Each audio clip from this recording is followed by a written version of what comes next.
5 अगस्त 2024 को वो वाक़या पेश आया था जिसने साउथ एशियन पॉलिटिक्स को एक बार हिला के रख दिया था। बांग्लादेश के अंदर सालों से चली आ रही हसीना वाजिद की सरकार का धड़न तख्ता हो गया था। अब आप ख़बरें देख लें, आप न्यूज़ चैनल्स को देख लें, इस हवाले से मुख्तलिफ पेशीन गोइयाँ की जा रही हैं, ख़बरें दी जा रही हैं, अंदाज़े लगाए जा रहे हैं, अफवाहें फैलाई जा रही हैं। लेकिन उनका मकसद क्या है और सूरत हाल आने वाले दिनों में हकीकतन किस तरफ जा रही है, ये मैं आपको बताता हूँ। इसके 2-3 पहलू हैं। पहली बात तो ये है कि ये हुकूमत क्यों गई। दूसरी बात है कि इंडिया के हवाले से जो बांग्लादेशी अवाम के अंदर इतनी ज़्यादा रिजेंटमेंट है, वो क्यों है। भारतीय मीडिया के अंदर बांग्लादेश के इस इनकलाब के हवाले से एक काउंटर नैरेटिव का प्रोग्राम क्यों चल रहा है। और दूसरा, पाकिस्तान और बांग्लादेश के तल्लुकात आने वाले दिनों में कहाँ जाने वाले हैं। इसका स्टार्ट लेते हैं कि बांग्लादेश के अंदर असल में हुआ क्या। हम जानते हैं कि हसीना वाजिद की सरकार थी और हसीना वाजिद की सरकार बहुत अरसे से अमलन तौर पर भारत के हाथ में थी। हमने देखा कि ढाका से कलकत्ता तक, अगर तला तक सड़कें बना दी गई ताकि फ्रीली मूवमेंट हो सके। सिक्योरिटी के मामलात उनके हाथों में दे दिए गए।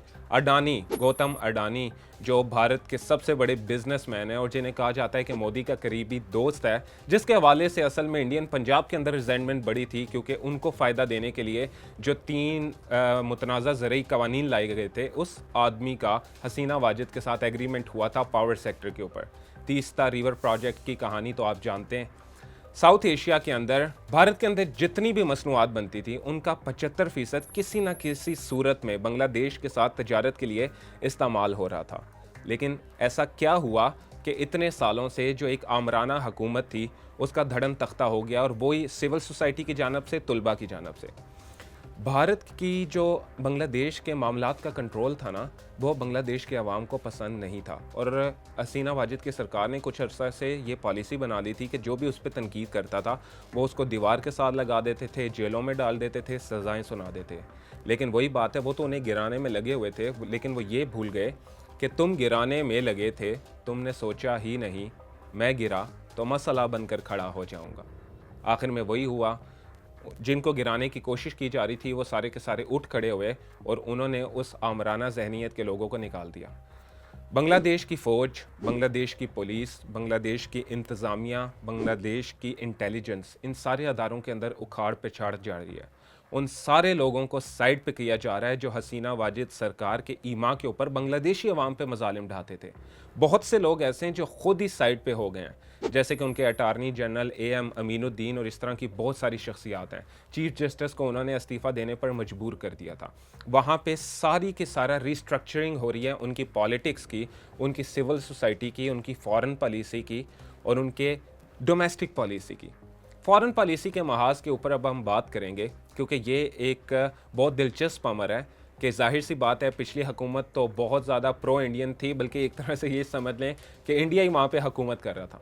लेकिन नई हुकूमत का तो आइडियोलॉजी बिल्कुल मुख्तलिफ है, वो तो दो कौमी नज़रिए को सपोर्ट करने वाले हैं। तो इस हवाले से पाकिस्तान और बांग्लादेश के तल्लुकात आने वाले दिनों में कहाँ जा रहे हैं। हम जानते हैं कि बांग्लादेश की क्रिकेट टीम इस वक्त पाकिस्तान के अंदर मौजूद है, टेस्ट सीरीज़ खेल रही है, क्रिकेट खेली जा रही है, और ये इस चीज़ का बड़ा सबूत है कि दोनों के तल्लुकात के अंदर नरमी आ रही है, दोनों के तल्लुकात के अंदर बेहतरी आ रही है, और ये आने वाले दिनों में बहुत ज़्यादा क्लोज़ होने जा रहे हैं।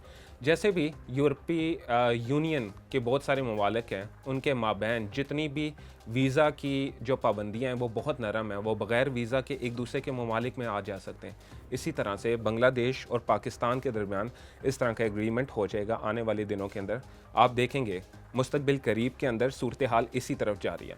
जब दोनों का राइवल कॉमन होता है तो दोनों के स्ट्रेटेजिक और सिक्योरिटी तल्लुकात भी बहुत करीबी हो जाते हैं। इसी वजह से बांग्लादेश और पाकिस्तान के दोनों ममालिक की एक दूसरे के अंदर सिक्योरिटी एस्टेब्लिशमेंट्स, चाहे वो आर्मी की हों, चाहे वो नेवल फोर्स की हों, चाहे वो एयर फोर्स की हों, वो भी हमें आने वाले दिनों में देखने को मिलेंगी।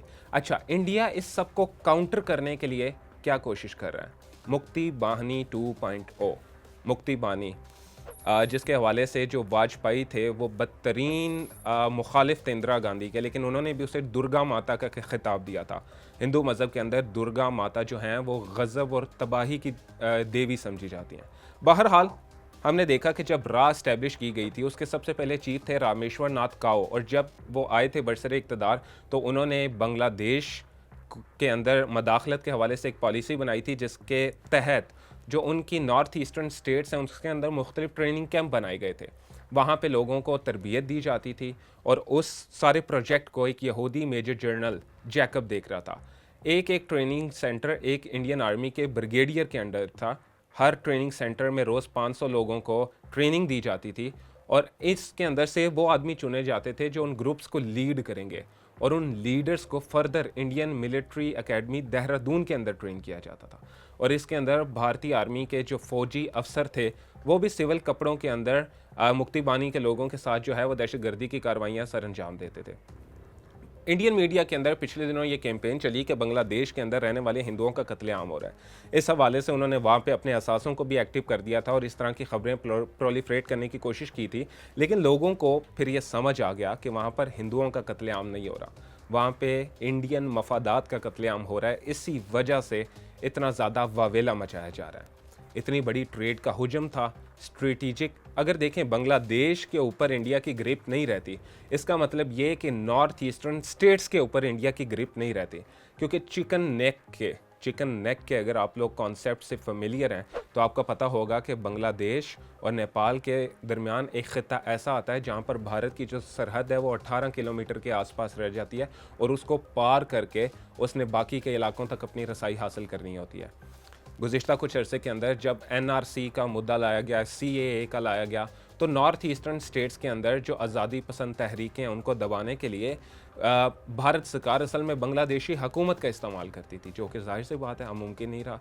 बल्कि ये तो इतना बड़ा इंडिकेटर था कि जब हसीना वाजिद बांग्लादेश से फ़रार हुई हेलीकॉप्टर के अंदर, वो इंडिया में आई तो उनको अजीत डोभाल ने रिसीव किया था। वही अजीत डोभाल जो इंडिया के नेशनल सिक्योरिटी एडवाइज़र हैं, उनकी राह IB और दूसरी एजेंसियों को देख रहे हैं और एक्सटर्नल जितनी भी कार्रवाइयाँ हैं उनके बिहाइंड जो ब्रेन समझा जाता है वो अजीत डोभाल का है।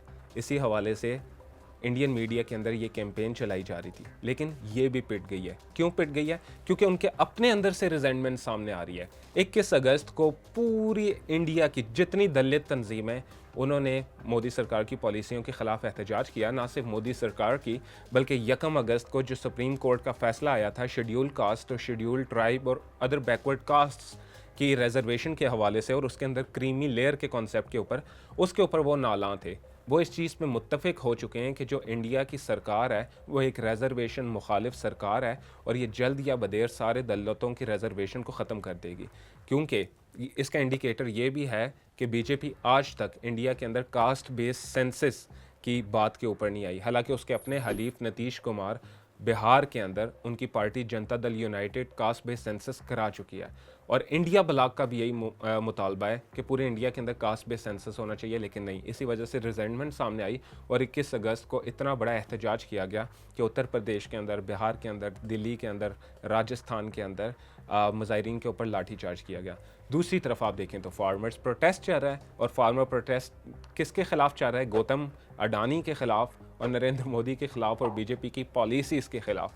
यानी सारे के सारे लोग उनसे क्यों नाराज़ हैं? इसका मतलब है उनकी तरफ से कुछ ऐसा किया जा रहा है ना कि सारे, चाहे वो बैरूनी ममालिक हों, चाहे वो उनके अंदर की सिविल सोसाइटी हो, चाहे वो माइनॉरिटीज़ हों, लेकिन उनके अंदर रिजेंटमेंट बिल्ड होती जा रही है। साल 2024 के लोकसभा इंतखाबात के अंदर शायद इसी वजह से अब की बार 400 पार का नारा लगाने वाली BJP 240 सीटों के ऊपर सिमट के रह गई थी। पिछले 100 दिन के अंदर BJP अपने 4 बड़े बिल्स को पास कराने में नाकाम हो चुकी है। Real estate indexation, broadcast bill, वक्फ तरमीमी बिल और अब लेटरल एंट्री के ज़रिए वो जो 24 वजारतों में 45 सेक्रेटरीज़ और असिस्टेंट सेक्रेटरीज़ को तैनात करने का मंसूबा रखती थी। 17 अगस्त को ऐड लगाया गया और 20 अगस्त को वापस ले लिया गया क्योंकि 21 अगस्त को उसके ऊपर एहतजाज हो रहा था। 100 दिनों के अंदर 4 झटके मिल चुके हैं। दूसरी तरफ राकेश टिकैत जो संयुक्त किसान मोर्चा के लीडर हैं, उन्होंने ऐलान किया है कि अगर सूरत हाल में तब्दीली ना हुई और उन्होंने दूसरों की फीलिंग्स और इमोशंस को कंसीडर करना शुरू ना किया तो फार्मर्स, इंडियन फार्मर्स यानी पंजाब की आवाम मिल के वो वाला काम करेगी BJP के साथ और RSS के साथ जो बांग्लादेश के स्टूडेंट्स ने हसीना वाजिद सरकार के साथ किया। ऐसे के अंदर उन्हें ये नहीं समझ आ रही कि वो अपने फ़ॉरेन के अंदर इंटरेस्ट को बचाएं या अपने डोमेस्टिक के अंदर करें। और दूसरी तरफ से बांग्लादेश और पाकिस्तान के अंदर इतनी अच्छी खबरें सामने आ रही हैं कि इनके दरमियान तो इस पे भी गौर किया जा रहा है कि एक तो फ्रीक्वेंट आमदोरफ्त हो डेलीगेशंस की एक दूसरे की तरफ, वीज़ा के अंदर नरमियाँ की जाएं और आगे चल के इसे वीज़ा फ्री कंट्री कर दिया जाए विज़िट करने के लिए। इसी के साथ साथ जो इंडिया के साथ उनकी तजारत का हुजम था वो था तकरीबन $16.5 अरब। वो जाहिर सी बात है साउथ एशिया के अंदर अगर शिफ्ट होगा तो उसका मेजर चंक जो है वो पाकिस्तान के हिस्से के अंदर आएगा। अगर दोनों तरफ एक दूसरे की सिक्योरिटी एस्टेब्लिशमेंट्स बन जाती हैं, एयरफोर्स, नेवी, आर्मी का, इंटेलिजेंस एजेंसीज का कोऑर्डिनेशन बढ़ जाता है, तो उससे किसकी नींदें ख़राब होंगी बल्कि आउट से हराम होंगी? इंडियन इंटेलिजेंस एजेंसीज की। अब देखना ये कि आने वाले दिनों के अंदर जो वो मुक्ति 2.0 का एडवेंचर करने जा रहे थे, मोदी 3.0 इस सारी सूरत हाल को किस तरह से टैकल करती है। और ये भी देखा जा रहा है कि हो सकता है वो इन सारी सूरत हाल से तवज्जो हटाने के लिए कोई ना कोई बड़ा एडवेंचर करे, किसी बड़े फॉल्स फ्लैग ऑपरेशन की तरफ जाए, किसी बड़े जिस तरह इन्होंने पहले एक दो ड्रामा हुए थे, जिस तरह सर्जिकल स्ट्राइक का नाम नहाद ड्रामा था, बालाकोट एयर स्ट्राइक थी, या पुलवामा के अंदर किया गया था, इसी तरह का कोई ना कोई नया एडवेंचर किया जाए ताकि इंडियन अवाम का सबसे पहले, और दूसरी बात ये कि इंटरनेशनल जो मीडिया है उसका ध्यान अपनी नाकामियों से हटा के किसी और तरफ लगा दिया जाए। अब आने वाले दिनों में देखना है कि इस हवाले से क्या बनता है। जो भी अपडेट हुई वो लेके आपकी खिदमत में दोबारा हाज़िर होंगे। अपने दोस्त अब्दुल्ला शाह को इजाज़त दीजिए। अल्लाह हाफ़िज़।